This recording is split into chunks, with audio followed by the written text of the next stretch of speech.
The Uses of Enchantment, the Meaning and Importance of Fairy Tales by Bruno Bettelheim. From Part 1, A Pocketful of Magic.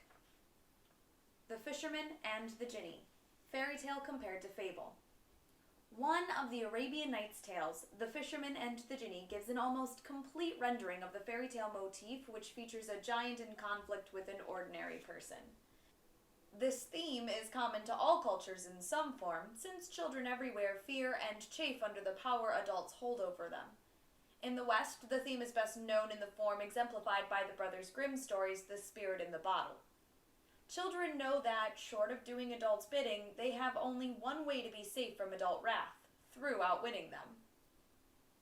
The Fisherman and the Jinni tells how a poor fisherman casts his net into the sea 4 times. First, he catches a dead jackass. The second time, a pitcher full of sand and mud.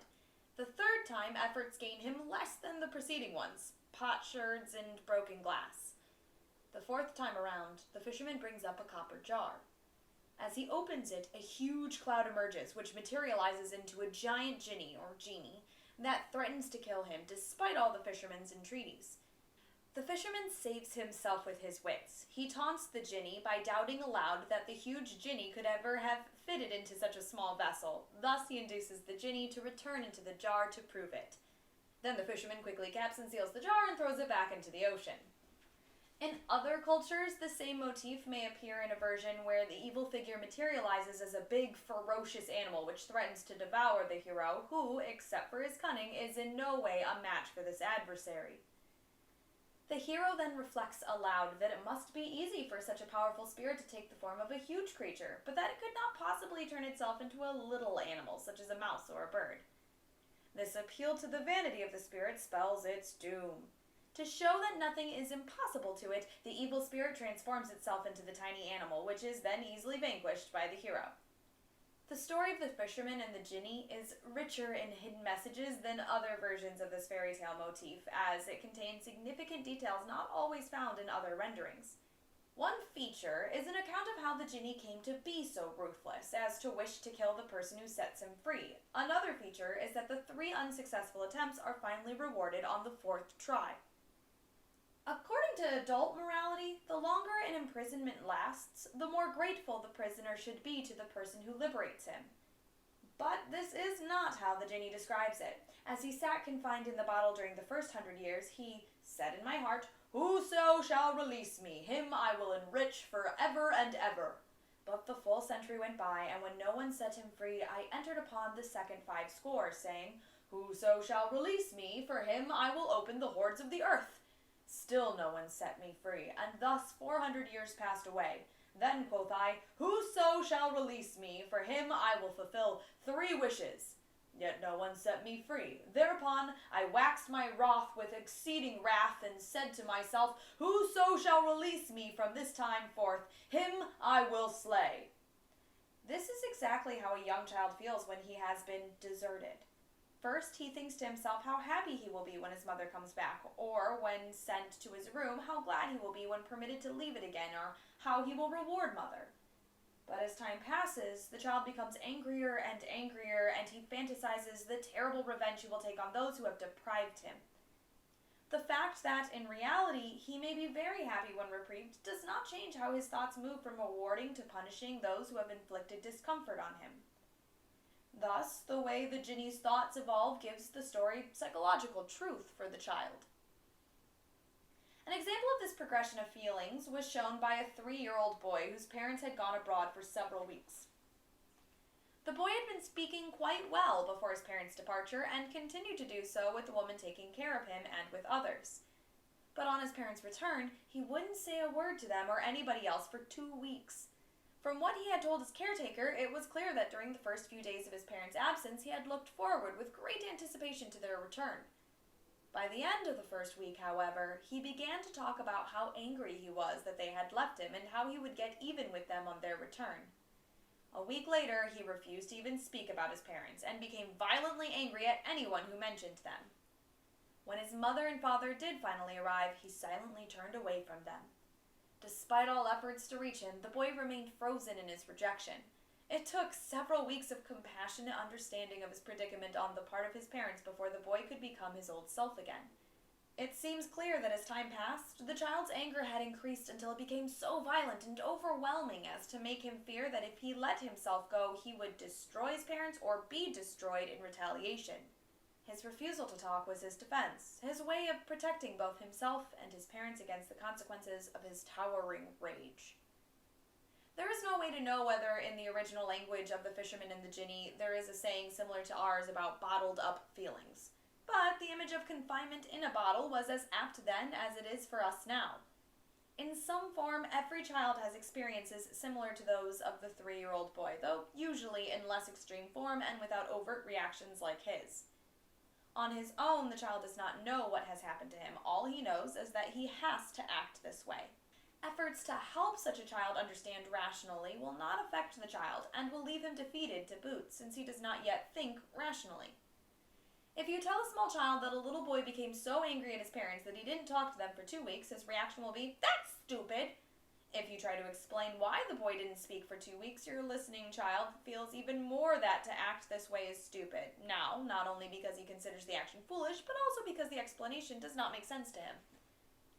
A child cannot consciously accept that his anger may make him speechless, or that he may wish to destroy those on whom he depends for his existence. To understand this would mean he must accept the fact that his own emotions may so overpower him that he does not have control over them, a very scary thought.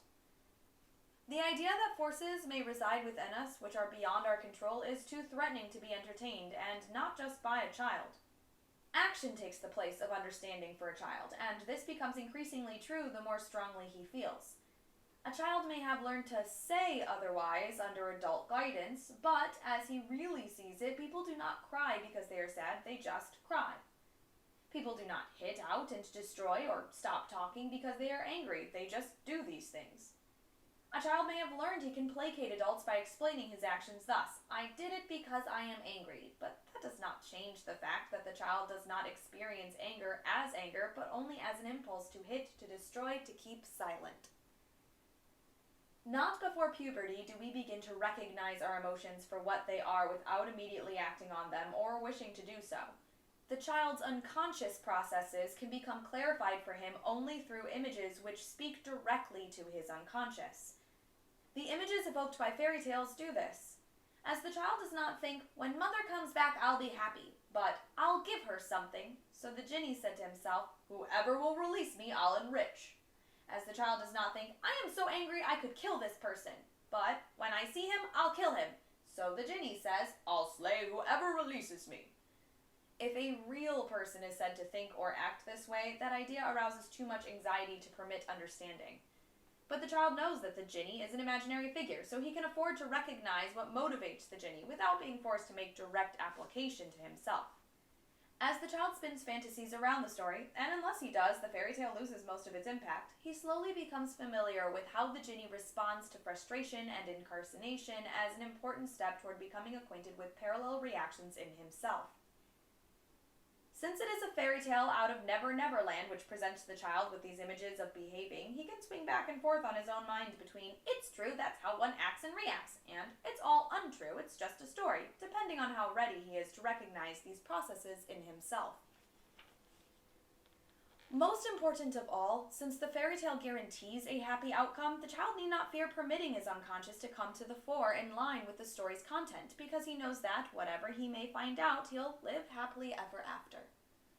The fantastic exaggerations of the story, such as being bottled up for centuries, make reactions plausible and acceptable where situations presented more realistically, such as a parent's absence, would not. To the child, the parent's absence seems an eternity, a feeling that remains unaffected by the mother's truthful explanation that she was gone for only half an hour. So the fairy tale's fantastic exaggerations give it the ring of the psychological truth, while realistic explanations seem psychologically untrue, however true to fact.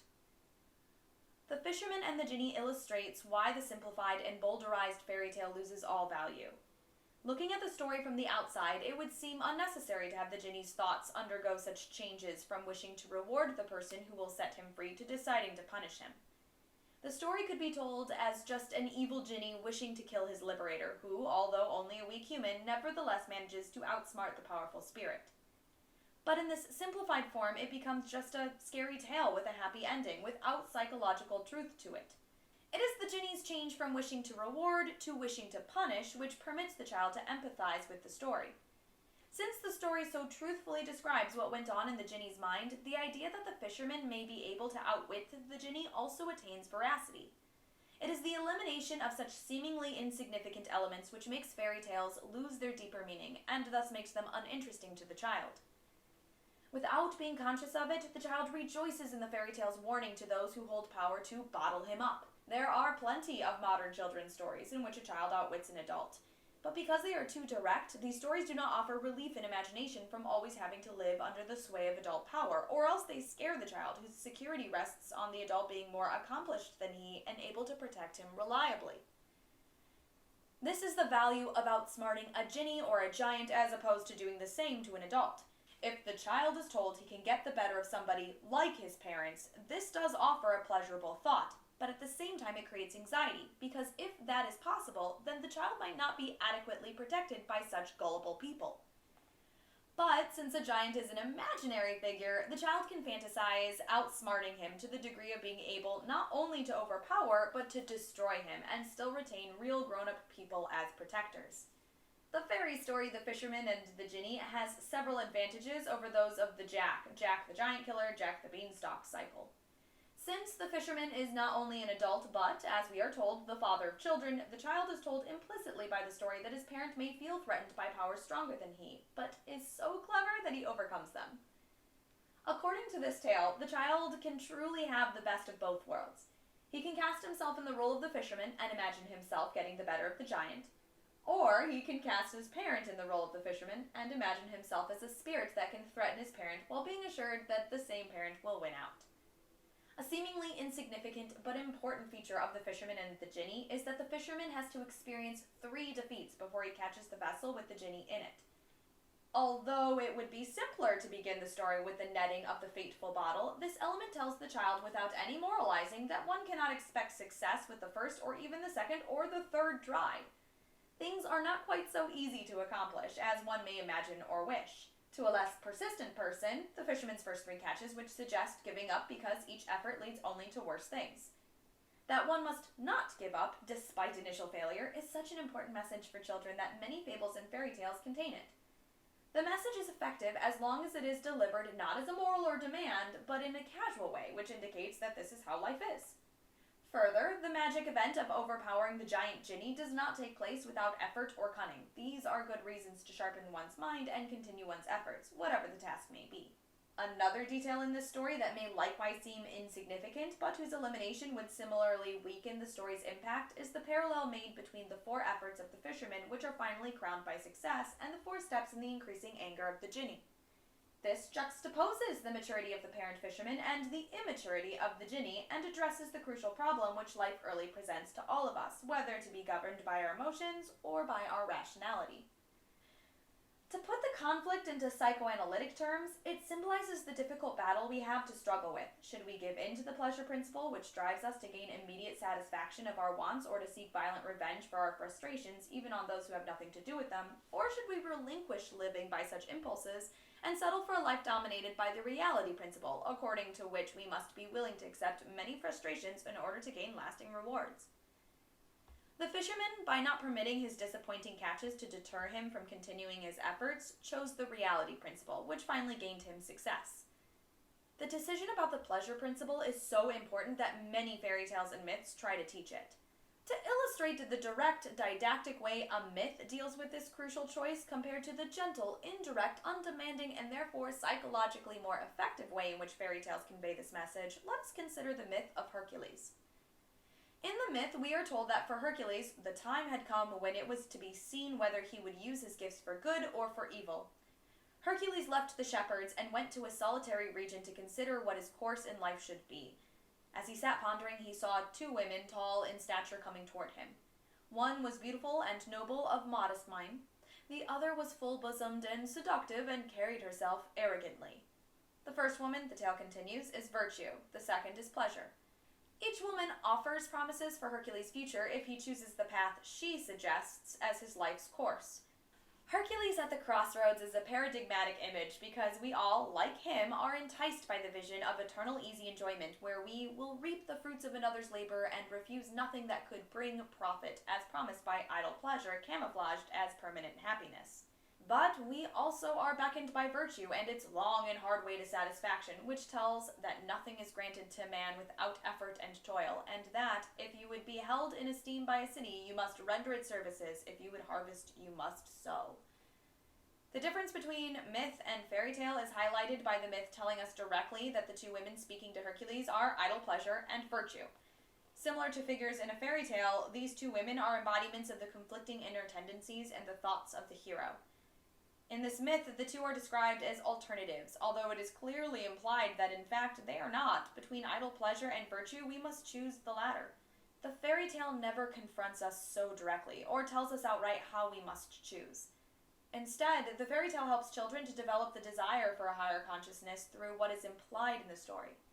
The fairy tale convinces through the appeal it makes to our imagination and the attractive outcome of events which entices us.